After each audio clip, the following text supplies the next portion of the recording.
سرکار علیہ الصلوۃ والتسلیم فرماتے ہیں کہ 3 لوگوں کی دعائیں بہت جلدی قبول ہوا کرتی ہیں۔ ایک تو مظلوم کی، جو کہ ظالم کے حق میں کی جائے، مظلوم کی دعا قبول ہوتی ہے۔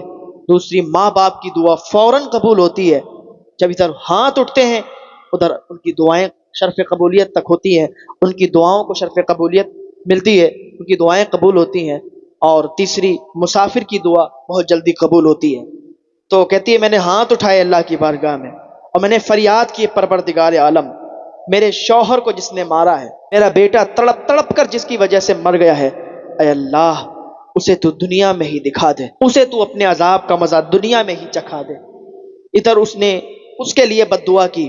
کہتی ہے پھر کیا ہوا کہ ادھر بادشاہ کو کوئی بیماری لگ گئی، کوئی مہلک بیماری لگ گئی، اور 3-4 دن وہ بستر پر پڑا رہا۔ اس کی حلق میں اس کی جان اٹکی تھی۔ اس کے جو بیٹے تھے وہ بھی جانتے تھے پر ظلم کرتا ہے، اور اس نے کس طریقے سے اپنے ہی بھائی کو قتل کر دیا، اپنے ہی بھائی کو مار دیا۔ تو انہوں نے کیا کیا، 3-4 دن جب اس کے حلق میں جان اٹکی رہی اور وہ 3-4 دن جب بستر پر پڑا رہا، تو اس کے بیٹوں نے اس کا گلا دبا دیا۔ ہاں اگر یہ پڑا رہے گا، گندگی کرے گا، بدبو پھیلائے گا، تو جلدی سے اس کا کام تمام کیا جائے۔ ہاتھوں سے گلا دبا دیا اور وہ مر گیا۔ اس کو جلدی سے دفن کیا گیا، قبرستان لے جایا گیا۔ اب یہ قبرستان میں دفن کر دیا گیا۔ مجھے جب پتا چلا تو اللہ کا شکر میں نے ادا کیا۔ جب مجھے پتا چلا کہ یہ بات ہے اور یہ مر چکا ہے، قبر میں جا چکا ہے، تو میں نے سوچا کہ جیتے جی تو میں نے اس کے ساتھ کچھ کر نہیں پایا، آج مر گیا ہے تو اس کی قبر سے اس کو نکالیں گے، اس کی زبان کاٹیں گے۔ اس لیے اس نے میرے شوہر کی زبان کاٹی تھی۔ اس کے پیروں کو کاٹوں گی اس لیے کہ اس نے میرے شوہر کے پیروں کو کاٹا تھا۔ وہ اللہ والا، وہ نیک انسان سن رہا تھا، اور سنتے سنتے اس نے کہا کہ بھائی تو یہ سب کر رہی ہے غلط ہے۔ اس نے کہا میں تو یہاں سے جا رہا ہوں، اگر بادشاہ کے لڑکوں کو پتا چل گیا، بادشاہ کے خاندان والوں کو پتا چل گیا، اس کے سپاہیوں کو پتا چل گیا، وہ تو میرے سر یہ سب ہو جائے گا کہ میں نے یہ سب کیا ہے۔ تو وہ تو وہاں سے چلا گیا، نیک شخص تھا، نمازی تھا، عبادت گزار تھا، وہ تو چلا گیا وہاں سے۔ اب یہ عورت جو تھی اس نے اس کو باہر نکال لیا تھا۔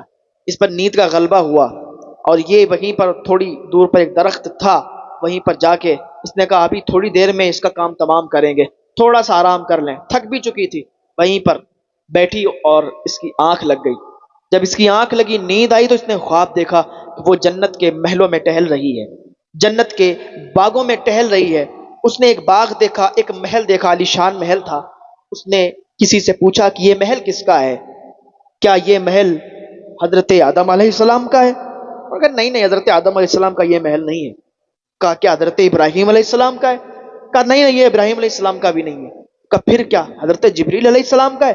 کہا نہیں جبریل علیہ السلام کا بھی نہیں ہے۔ تو پھر کس کا ہے؟ یہ محل اس کا ہے کہ جو دنیا میں صبر کرتا ہے، جو دنیا میں صبر کی زنجیر کو تھام لیتا ہے، صبر کرتا ہے، اس پر ظلم ہوتے ہیں، اس پر ظالم ظلم کرتا ہے، پھر بھی وہ اللہ کا شکر ادا کرتا ہے اور صبر کرتا ہے۔ تو جو صبر کرتا ہے تو صبر کرنے والے کو یہ محل دیا جائے گا۔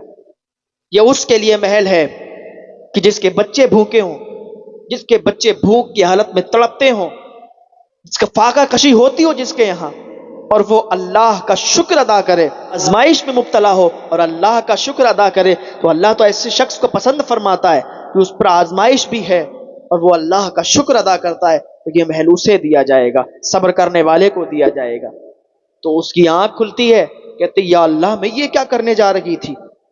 میرے خواب نے، اور یہ ایک سچا خواب تھا، اس نے مجھے بچا لیا۔ آج میں تو صبر کرنے والی ہوں، میرا شوہر مر گیا، میں نے صبر کیا، میرا بیٹا مر گیا، میں نے صبر کیا، آج میں یہ کیا کرنے جا رہی ہوں کہ جب یہ بادشاہ مر گیا تب میں اس کی زبان کاٹنے جا رہی ہوں، تب میں اس کے پیروں کو کاٹنے جا رہی ہوں؟ نہیں میں صبر کروں گی اور اللہ سے اس کا بدلہ لوں گی، اللہ مجھے اس کا بدلہ عطا فرمائے گا، کل میدان محشر میں اس کا سامنا کروں گی، پھر اس سے بدلہ لیا جائے گا، پھر آگے کی باتیں ہوں گی۔ اب اتنا کہہ ہی رہی تھی، پیچھے مڑ کے دیکھا تو کیا دیکھتی ہے کہ 2 کتے، ایک کتا اس کی زبان کاٹ رہا تھا اور ایک کتا اس کے پیروں پر چڑھا ہوا تھا، اس کو نوچ رہا تھا اور نوچ کر اس کو کھا رہا تھا۔ کہا یا اللہ میں تو اس کی زبان کاٹنے والی تھی، اس کے پیر کاٹنے والی تھی، اور تو یہ کتے میرا کام کر رہے ہیں۔ تو اس نے غور سے دیکھا، وہی کتے تھے جو کہ اسی بادشاہ کے کتے تھے، جو دودھ پیا کرتے تھے، آج وہ بادشاہ کا گوشت نوچ کر کھاتے ہیں۔ تو میں نے کہا تھا نا، اللہ کا ترازو صرف انصاف کرتا ہے، صرف انصاف کرتا ہے۔ اللہ کی بارگاہ میں تائب ہو جائیں، اللہ کی بارگاہ میں توبہ کر لیں، اللہ تعالیٰ ایک آنسو سے، ایک توبہ سے معاف فرما دے گا۔ اللہ پاک کی بارگاہ میں دعا ہے اللہ تعالیٰ ہم سب کو نیک عمل کرنے کی توفیق عطا فرمائے۔